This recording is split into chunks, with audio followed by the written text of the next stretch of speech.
తెలంగాణలో ఈసారి ఆశించిన కన్నా తక్కువ వర్షపాతం నమోదైంది. 12% లోటు వర్షపాతం రికార్డైందని వాతావరణ శాఖ ప్రకటన చేసింది. దేశంలో అన్ని చోట్ల ఒకేలా వర్షాలు కురవని తెలిపింది. మరోవైపు డ్యామ్ రిజర్వాయర్లు నిండుతున్నాయని పేర్కొంది. నేటి నుంచి 3 రోజుల పాటు రాష్ట్రంలో తేలికపాటు వర్షాలు కురుస్తాయంటున్న వాతావరణ శాఖ అధికారి శ్రీనివాస్తో మా ప్రతినిధి అరవింద్ ఫేస్ టు ఫేస్. ఈసారి వర్షాలు లేనట్టుగానే కనిపిస్తున్నాయి. మరి జూన్లో కూడా ఏదైతే రైతులు ఎక్స్పెక్ట్ చేసిన వర్షాలు కూడా రాలేకపోయినాయి. జూన్లో అది మొదటి వారంలో కూడా వర్షాలు కూడా లేనట్టుగానే కనిపిస్తున్నాయి. అసలు ప్రధానంగా వీటికి ఎందుకు వర్షాలు పడలేకపోతున్నాయి, ప్రధానంగా దీనికి కారణాలు ఏంటి? మనతోని వాతావరణ శాఖ అధికారులు వారిని పూర్తి వివరాలు తెలుసుకుందాం. సార్, అసలు జూలైలో కూడా ఈసారి వర్షాలు లేనట్టుగానే కనిపిస్తున్నాయి. అసలు దీనికి ప్రధానమైన కారణం ఏంటి సార్? మనకి ఈ monsoon period June, July, August, September ఈ 4 నెలల్లో కూడా అన్ని రోజుల్లోనూ వర్షం పడదు. కొన్ని రోజులు వర్షం పడటము, మళ్ళీ బ్రేక్ రావడం అట్లా జరుగుతుంది.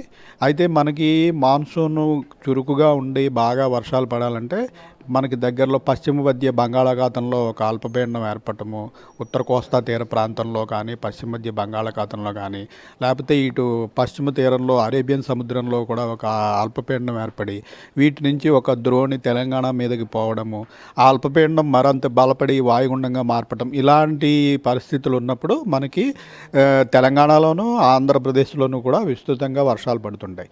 అయితే గత జూన్ నెల నుంచి ఇప్పటి వరకు కూడా మనకి పశ్చిమ మధ్య బంగాళాఖాతంలో పెద్దగా అల్పపీడనం ఏర్పడకుండా మనకి వాయువ్య బంగాళాఖాతంలో కలకత్తా తీరం సమీపంలో ఏర్పడుతూ ఉండడం వల్ల మనకి చాలా దూరంగా ఏర్పడుతుండడం వల్ల మనకి క్లౌడీనెస్ ఉంటుంది తప్పించి మనకి రెయిన్స్ పెద్దగా పట్టడం లేదు.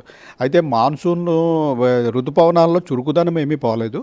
ఋతుపవనాలు ఉత్తర భారతదేశంలో విస్తృతంగా వర్షాలు పడుతున్నాయి.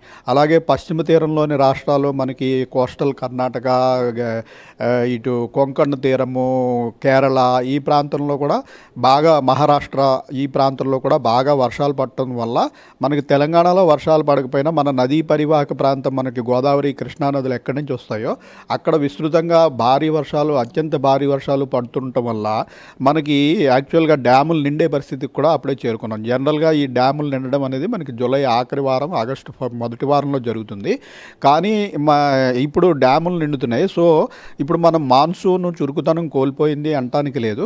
ఈ డిస్ట్రిబ్యూషన్ సరిగా లేదు. అంటే అన్ని చోట్ల సమానంగా పడటం ఇది కూడా కొన్నిసార్లు ప్రాబ్లం ఉంటుంది. అయితే ఈసారి మనకి జూలై నెలకి ఢిల్లీ నుంచి ఐఎండి కేంద్ర విభాగం వారు ఇచ్చిన అంచనాల ప్రకారం జూలై నెలలో మనకి తెలంగాణకి సాధారణ వర్షపాతం కంటే కొద్దిగా ఎక్కువగానే ఉండే అవకాశం ఉందని మనకి మంత్లీ ఫోర్కాస్ట్ వచ్చింది. దీని ప్రకారం మనకి ఈ మొదటి వారంలో పెద్దగా వర్షాలు లేకపోయినా 2-3 వారాల్లో ఏదైనా అల్పపీడనం కనుక ఏర్పడితే మళ్ళీ మాన్సూన్లో చురుకుదనం వచ్చి ఆంధ్ర, తెలంగాణ ఈ 2 రాష్ట్రాల్లో కూడా మంచి వర్షాలు పడవచ్చని భావిస్తున్నాం. ఈసారి జూలై నెలలో ఎంత వర్షం డెఫిషియన్సీ ఉంది సార్? మనకి జూన్ 30 నాటికి తెలంగాణ వ్యాప్తంగా చూసుకున్నట్టయితే 25% డెఫిసిట్ ఉందండి. అయితే ఈ గత వారం రోజుల్లో అడపాదడపా పడిన వర్షాల వల్ల ఈ రోజు వరకు డెఫిసిట్ మనకి 12% లోటు ఉంది. అంటే జూన్ 1వ తేదీ నుంచి ఇప్పటి వరకు పడాల్సిన వర్షంలో మనకి 12% లోటు ఉంది. అంటే ఏదైతే చూసుకుంటే 8వ తారీఖు, 9వ తారీఖు, 10వ తారీఖు ఈ 3 రోజుల పాటు తేలికపాటి వర్షాలు ఉంటాయి అని వాతావరణ శాఖ అధికారి తెలిపారు. మరియు ప్రధానంగా చూసుకుంటే 8వ తారీఖు ఆదిలాబాద్ జిల్లా, ఆసిఫాబాద్, కొమరంభీం జిల్లా మరియు నిర్మల్ ఈ 3 జిల్లాలకి ఇప్పుడు ఆరెంజ్ అలర్ట్ హెచ్చరికలు జారీ చేశారు. దీని ప్రభావం రానున్న 3 రోజుల పాటు ఇక్కడ భారీ నుండి అతి భారీ వర్షం పడే అవకాశాలు ఉన్నాయని వాతావరణ శాఖ అధికారి తెలిపారు. ప్రధానంగా వాతావరణం ఏ విధంగా ఉంటుంది, ఈ 3 రోజుల పాటు ఇదే కొనసాగుతుందని వాతావరణ అధికారి తెలిపారు. వీడియో జర్నలిస్ట్ శ్రీధర్తో అరవింద్, టీ న్యూస్, హైదరాబాద్.